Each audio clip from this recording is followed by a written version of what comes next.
네, 이어서 61번부터 하도록 하겠습니다. 유치권자에게 인정되지 않는 것.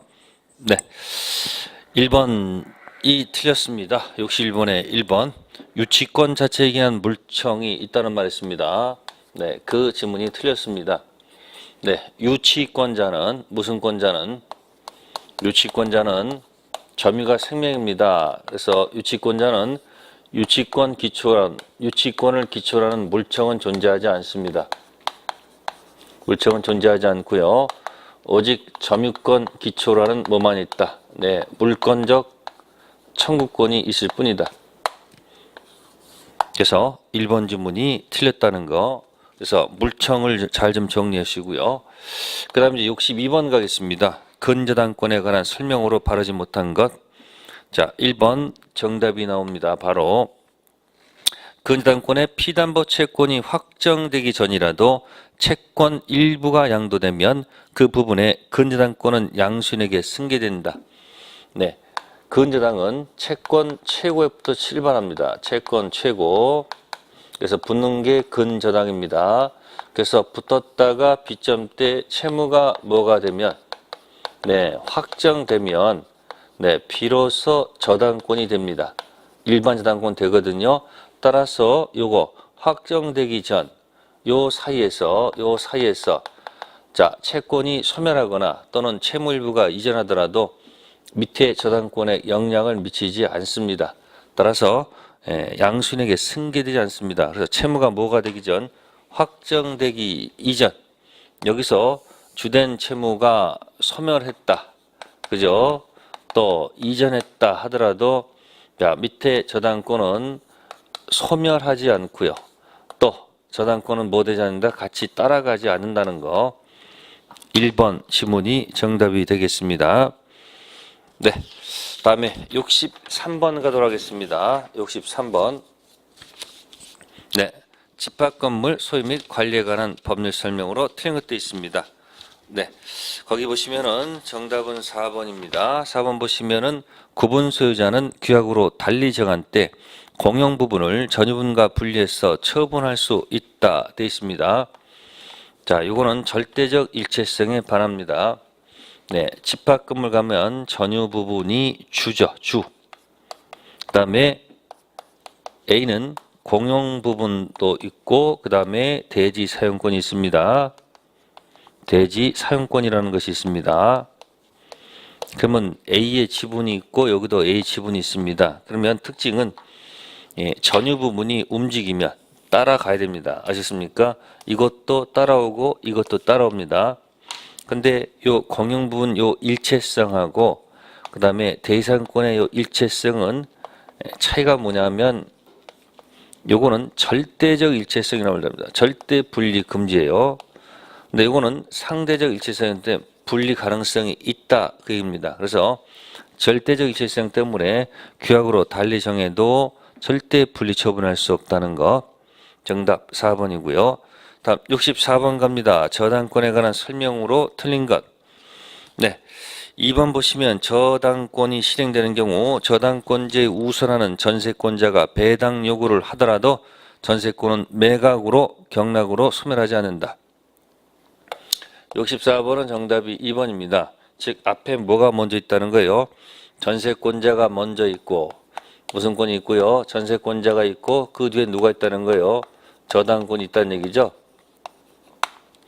그럼 여기서 저당권자가 이제 경매를 실행했다는 얘기입니다. 네, 경매를 실행하게 되면 새로운 경락이 나타나서 대금을 담보하면 완납하면 네, 이 전세권은 기본적으로 이자한테 뭐 할 수 있냐면 대항할 수가 있는 겁니다. 대항할 수 있는 거예요. 자, 그런데 이 전세권자가 대항하지 않고 만약에 배당을 요구하게 되면 전세권자가 뭐 요구하게 되면 네, 배당을 요구하게 되면 여기서 배당 받고 나가면 되는 것이기 때문에 그때는 전세권이 뭐한다? 소멸한다. 그래야지 맞는 지문이 되겠다. 그런 얘기입니다. 논리 모순이죠. 배당 요구했다는 것은 나가겠다는 얘기입니까? 그럼 뭐예요? 배당 받고 전세권은 매각으로 뭐한다? 소멸한다. 그래야지 맞는 지문이 되겠다라는 것이고요. 그 다음 65번 갑니다. 청약과 승낙, 교차 청약 얘기입니다. 교차 청약, 계약 성립 같다는 얘기죠. 자, 네 번째 지문 보시면은 청약자가 청약을 할 때 청약과 동시에 승낙 기간을 정해야 된다. 네, 그것이 4번 틀렸습니다. 동시에란 말 틀렸다는 거죠. 네, 청약하면서 두 가지 방식이 있어요. 기간을 뭐예요? 기간을 정해서 할 수도 있고 또는 뭐예요? 기간을 뭐 하지 않고 정하지 않고 할 수도 있거든요. 근데 여기 보시면은 반드시 기간을 정한다고 되어 있습니다. 네, 기간을 정해서 하는 경우도 있고요. 정하지 않는 경우도 있습니다. 기간을 정하면 그 기간 동안 청약은 살아있다는 얘기고 기간을 정하지 않으면 상당 기간 동안 청약은 살아있다. 뭐 그런 얘기가 되겠습니다. 65번은 4번 틀렸고요. 다음 66번 갑니다. 혼동에 관한 설명으로 틀린 거. 혼동은 점유권이 아닌 본권 소속입니다. 본권 들어가서 하는 겁니다. 자, 66번에 1번 점유권 광역권은 성질상 혼동으로 소멸할 이유가 없고요. 2번 지상권자가 지상권이 설정된 토지 소유권을 단독 상속한 경우 지상권은 소멸하지 않는다. 네, 지상권 소멸하겠죠. 그건 다른 게 아닙니다. 자, 2번은 뭘 갖고 있는 사람이 지상권 갖고 있다가 뭘 취득하면 소유권 취득하면 지상권은 혼동으로 뭐한다? 소멸합니다. 존재 가치가 없다. 그런 얘기 되겠습니다. 자, 그 다음에 66번에서는 5번 참고할게요. 주택에 선순위 임차권이 있고 후순위 저당권자 경매 신청에서 선순위 임차인이 경락을 받은 경우 선순위 임차권은 혼동으로 뭐하지 않는다? 소멸하지 않지요. 네, 당연한 얘기입니다. 그 다음에 67번 갑니다. 계약 체결상 과실 책임 설명으로 옳은 것. 네, 원시적 불능을 얘기하는 겁니다. 자, 1번 과시는 자는 이행이익을 배상해야 된다. 예, 이행이익이 아니고 1번은 실내이익이 됩니다. 그래서 틀린 지문이고요. 두 번째, 실내이익을 넘지 못한다. 아니죠. 거꾸로 돌아야 돼. 이행이익을 넘지 못한다. 3번이 정답이네요. 3번 원시적 불능만 규정하고 있다는 거. 후발적 불능은 없습니다. 네 번째 질문은 계약 교성 부당 파기. 계약 교성 부당 파기는 계약이 성립하지 않았기 때문에 계약 체결상 과실 책임 인정하지 않습니다. 계약이 성립조차도 않았기 때문에 네, 개체상 문제는 발생하지 않습니다. 아셨습니까? 계약 체결상 과실은 계약은 성립했거든요. 그 다음에 다섯 번째, 계약 체결상 과실 책임 규정은 상대방이 그 불능을 알았거나 알 수 있었을 경우에는 적용된다? 적용되지 않죠. 상대방 반드시 뭐 해야 돼요? 네, 선의 및 뭘 것? 무과실 이해되겠죠. 그래서 67번은 정답이 3번. 자, 68번 갑니다. 해약금 설명으로 옳은 것. 반드시 나온다고 보십니다. 자, 1번 매매계약 일부 이행에 착수한 매수인은 매도인의 이행 착수 전이라도 임의로 계약금을 포기하고 계약을 해지할 수 없다. 맞는 지문입니다. 자, 일부 이행에 뭐 했으면 착수했다라면 해약금 해지할 수가 없습니다. 자, 2번 지문은 손해배상 청구에 영향을 미치지 아니한다. 네, 손해배상 청구할 수 있을까 없을까요? 해약금 해제는 손해배상 문제가 발생하지 않습니다. 세 번째, 계약금 계약은 낙성계약이다. 네, 계약금 낙성계약이 아니고 뭐다? 요물계약에 해당하고요. 네 번째, 매매계약이 성립한 후 교부된 계약금도 계약금의 효력이 없다. 성립 후 준 것도 당연히 효력이 있겠죠. 틀렸고요. 다섯 번째, 계약금을 위약금 한다는 특약이 없는데 계약금의 손해배 당연히 귀속됩니까? 귀속될 이유가 없습니다. 위약금 특약했을 때만 손해배상액 예정으로 성질을 지닙니다. 68번 1번. 다음 69번 갑니다. 자, 항변권 설명으로 틀린 지문입니다. 반드시 나오는 것 중에 하나죠.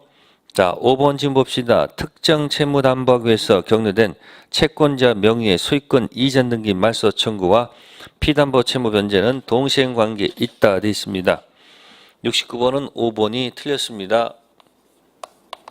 자, 여러분들은 생각해 보세요. 채권이 있어서 부동산 담보권, 저당권, 등기가 붙는 경우도 있고요. 또 채권이 있어서 가등기가 붙어요. 가등기인데 이게 가등기 담보예요. 가담보 등기가 붙는 경우도 있고 또 채권이 있어서 소유권을 양도하는 경우가 있어요. 양도 담보에서 등기가 되는 경우도 있어요. 그러면 위에 게 주고 밑에 게 종, 부종성 관계 들어갑니다. 무슨 관계요? 주종 관계이기 때문에 부종성이기 때문에 주가 죽으면 종도 따라 죽기 때문에 이런 것들은 이것들은 동시행 관계다 하면 안 되죠. 그죠? 무슨 관계가 아니에요? 동시행 관계가 아닙니다. 그래서 채무 변제가 무슨 변제가? 채무 변제가 이게 변제기고요. 이 등기 말소는 변제기가 아니에요.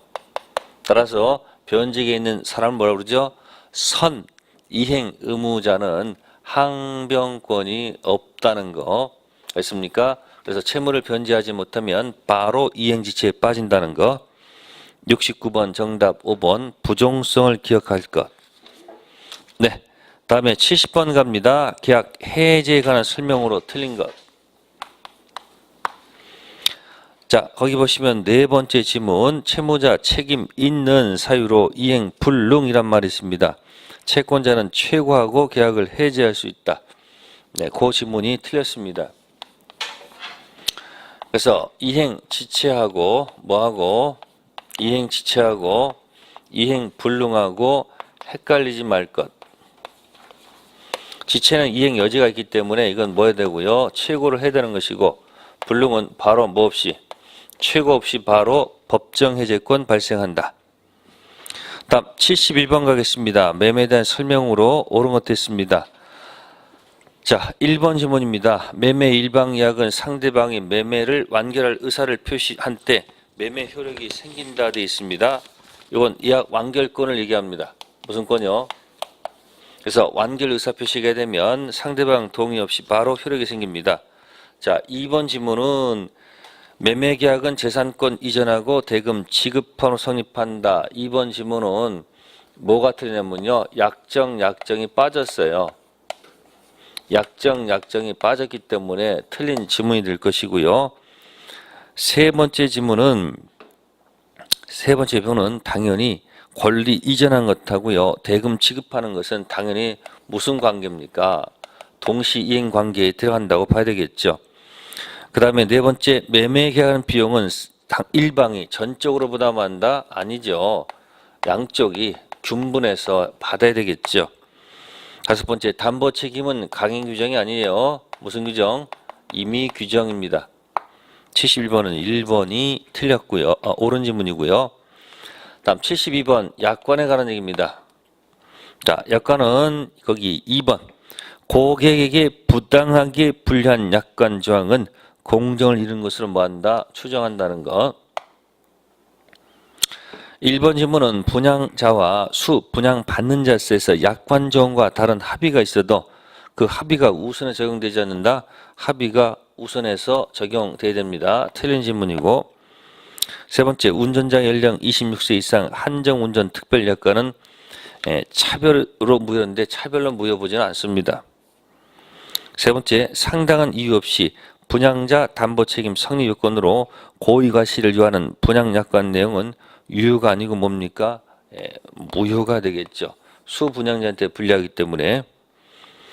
다섯 번째는 계약의 내용으로 되어 계약 당사자에게 구성하는 근거는 법규범적 성질이 됐습니다. 법규범이 아니고요. 계약 합의했기 때문입니다. 계약설이지 법규범설은 아닙니다. 72번은 2번이고요. 다음 73번은 환매와 재매매 예약 설명 틀린 것입니다. 거기 5번 보시면은 등기가 없다고 되어 있습니다. 자, 5번 보시면은 환매 특약 뭐가 없다? 등기가 없으면 제3자에게 당연히 뭐 할 수 없는 거예요? 이건 대항할 수가 없죠. 논리 모순입니다. 등기는 제3자에게 대항할 수 있는 효력이 있다는 얘기죠. 논리 모순이고요. 다음 74번 갑니다. 임대차에서 임대인, 임차인 의무와 설명으로 틀린 것. 자, 14번은 정답이 5번. 임대인이 목적물을 임대인에게 임차인에게 인도한 후 특별한 사정이 없는 한 계약 존속 중 사용 수익에 필요한 상태를 유지할 의무가 없다. 유지 의무가 있습니다. 그거는 임차인이 임대인 사람에게 뭐 하는 거예요? 이건 임차인이고 이건 누구예요? 임대인이죠. 그러면 사용 수익을 뭐 하는 거예요? 청구하는 권리 아닙니까? 그러면 여러분 당연히 수선 유지는 누가 해야 되는 거예요? 수선 유지는 임차하는 게 아니고 누가 하는 거예요? 임대하는 거니까 목적물을 뭐 하고 인도하고 땡치는 것이 아니고 계약 존속 중에도 임차인이 뭐 할 수 있도록 사용할 수 있도록 수선 유지할 의무를 적극적으로 이 임대인이 뭐 할 것? 적극적으로 부담해야 됩니다. 아시겠습니까? 적극적 의무를 부담합니다. 그래서 5번 지문 틀렸습니다. 인도 치고 땡치는 게 아니고 임차인이 계속 뭐 할 수 있도록 사용, 수익할 수 있도록 적극적으로 나설 것. 다음 75번입니다. 임차인의 부속물 매수 청구권. 설명으로 틀린 것은 거기 2번 보시면 객관적 편익을 가져오는 것이 아니더라도 임차인의 특수 목적에 사용하기 위해 부속된 것 있죠. 부속물은 객관적 편익을 가져오는 것이 되지 주관적 편익을 가져오서는 안 됩니다. 부속물은 부속물 매수 청구권을 행사하려면 객관적 편익을 가져오는 것이 되지 주관적 편익을 가져오서는 안 된다는 거죠. 그래서 논리 모순입니다. 그래서 객관적 편익 가져오는 것이 아니더라도 특수 목적에 사용하기 위한 것 있죠. 그건 바로 주관적인 거거든요. 이럴 경우는 부속물 청구권 인정하지 않는다는 것. 네, 그래서 부속물은 들어가려면 이제 여기는 동의 얻어서 부속시키거나 또는 매수한 경우, 그래서 동의 얻었거나 매수한 경우 부속물 들어갈 수 있습니다. 자, 75번은 객관적 들어가야 되지 주관적은 틀리고요.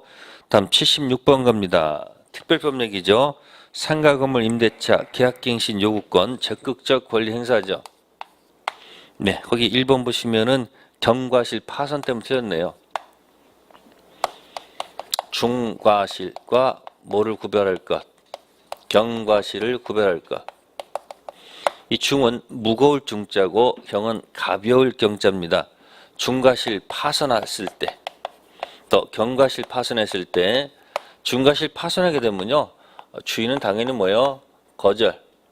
거절할 수가 당연히 있는 거지만 경과실 파손에 대해서는 갑은 거절할 수가 없다는 거. 중과실과 경과실 조심하셔야 됩니다. 계약갱신 요구할 때. 그래서 1번 지문이 올바르지 못하다는 것. 다음 77번 갑니다. 2008년 병해 토지를 매수한 갑은 친구 을 사이에 명신딱 약정을 맺고요. 소유권 이전 등기는 병에서 직접 을로 하였다 되어 있습니다. 읽으시면서 이게 중간 생략형 명의신탁이구나 라고 한번 딱 생각이 나셔야 돼요. 병의 토지를 뭐 했다 했습니까? 지금 갑이 뭐 해서 매매를 했다는 얘기죠. 그 다음에 명신탁 약정을 누구랑 맺고 을이랑 맺었다는 얘기예요. 명의신탁 약정했다는 얘기죠. 그래서 병에서 직접 어디로? 일로 등기가 넘어갔다는 얘기죠. 그래서 여기서 물권 변동이 생겼다는 얘기죠. 딱 보면서 이거 뭐구나. 중간 생략형 명의신탁이구나. 딱 떼야 됩니다. 그럼 각각 효력 결정해 봅시다. 일단 매매계약은 유효, 명의신탁은 무효, 물권 변동도 뭐다? 무효. 등기는 현재 누가 갖고 있습니까? 수탁자 을이 돼 있죠. 병은 등기가 지금 말소된 상태죠. 그러면 물권 변동이 무효니까 소유자는 누구다? 병이 무슨 자다? 소유자입니다. 자, 1. 을로 이전 등기가 격리되더라도 위 토지 소유권자는 여전히 누구다? 병. 물권 변동이 무효이므로. 두 번째, 병은 을한테 이전 등기 말소 요구할 수 있습니다. 소유자이기 때문에. 또 진정 명의 회복 원인 이전 등기도 가능하다는 것. 자, 세 번째 질문은 갑은 누굴 대위해서? 병을 대위해서. 매매가 유효한 거니까 자, 병을 대위해서 이렇게 갖고 올 수 있다 없다? 있습니다. 아십니까? 임의적으로 안 넘겨주면 할 수 있는 것은 대위해서 갈 수밖에 없다는 것. 네 번째, 갑병 매매계약은 무효다. 그게 틀렸네요. 매매계약은 뭐하다? 유효하죠. 그러니까 4번 질문이 틀렸다. 을로부터 정의 사실을 알고 전득했습니다. 정은 뭐 묻지 않고, 정은 선약이 묻지 않고 무조건 취득합니다. 네, 중간 생략형 명의신탁입니다. 정리 잘 해두실 것. 자, 78번입니다. 가담법 설명으로 옳은 것 됐습니다. 가담법 78번입니다. 자, 1번 소비대차 채권 담보간 가등기는 이 법이 적용되지 않는다. 소비대차에서 시작합니다. 소비대차에서 시작해서 채권자가 폭리취하고 등록 갖췄을 때 이 법을 적용하죠. 1번 질문 틀렸고요. 두 번째, 가담법 실행 통지는 채무자 물상보증인에 통지해야 되나 담보 가등기 후 수익권 취득한 제3자에게는 통지할 필요가 없다. 채무자 등 속에는 세 사람이 들어가 있습니다.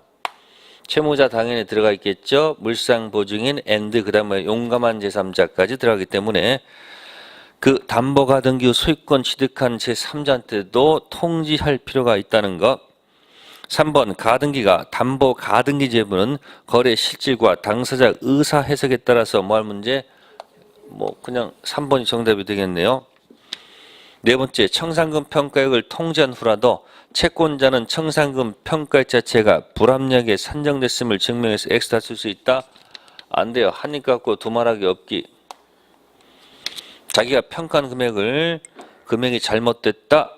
다툴 수 없습니다. 한 입 갖고 두 말하기 없기. 다섯 번째, 대물변제 당시 담보물 가액이 차용 및 이에 붙인 이자 합산에 미치지 못한 경우 그러면 폭리가 아니잖아요. 그러면 적용할 이유가 없습니다.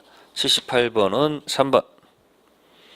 79번 갑니다. 집합 건물의 소유 및 관리에 관한 설명으로 틀린 것. 79번은 3번. 공용 부분에 관한 물건 취득은 등기해야 된다. 공용 부분은 등기할 이유가 없죠. 전유 부분만 등기하면 따라가는 거기 때문에 공용 부분까지 취득할 때 등기할 이유는 없습니다. 네, 그 다음에 이제 80번 문제가 되겠습니다. 80번. 주임법 관한 설명으로 틀린 것. 네, 4번 보시면은 저당권 설정 후 건물이 신축됐다. 수익 임차인은 대지에 환가되면서 우선 면제 받을 수 있다. 거기에 틀렸네요. 틀린 이유를 설명할게요. 그러면 요거는 빈 토지에 네, 을이 저당권 설정 받은 거예요. 저당권. 그 다음에 이 토지의 건물이 뭐가 됐다는 거예요? 신축됐다는 얘기예요. 그래가지고 여기에 누가 들어왔다는 거예요? 소액, 임차인, 병이 들어왔다는 얘기예요. 그럼 물론 저당권은 우선 변제고 수익 임차는 물론 최우선 변제는 맞습니다. 그러나 지금은 상황이 다릅니다. 빈토지 저당권 설정 후 건물이 신축된 수익 임차인. 그래서 만약에 뭐 관련돼서 이 토지 관련돼서 만약에 이것이 경매로 들어가면 이때는 당연히 저당권자가 우선해서 먼저 받아야 돼. 수익 임차인이 먼저 받으면 안 되는 거예요. 그 이유는 나대지 저당권 설정 후 건물이 신축됐기 때문에 이때는 누가 우선한다? 저당권이 우선해서 받아야 된다는 거. 그럼 이게 아니고 처음부터 만약에 건물이 있었다면, 처음부터 뭐가 있었다면, 그러면 이렇게 해서 여기 을이 무슨 건 설정받고 그 다음에 여기에 병이 무슨 임차인이 들어온다면 이때는 이 대지 관련돼서는 누가 우선한다? 수익 임차인이 우선하는 거예요. 처음부터 뭐가 있었다면 검을쓰다면 그 차이점을 좀 생각할 필요가 있다는 거예요. 그래서 80번의 정답이 4번 지문이 틀렸다 얘기입니다. 네, 그래서 모의고사 40번부터 80번까지 정답 중심으로 설명을 드렸습니다. 틀렸다고 해서 실망하지 마시고 틀린 지문이 기본 수업 몇 페이지인지 가서 한번 확인해 보시는 그런 순서, 역으로 한번 내가 틀렸으면 그 틀린 지문이 기본 수업 몇 페이지에 있는지 가서 한번 확인해 보는 그런 정성을 좀 들이시면 되겠습니다. 모의고사는 그렇게 하는 거예요. 네, 고생하셨습니다. 다음 모의고사 했을 때 뵙도록 하겠습니다. 감사합니다.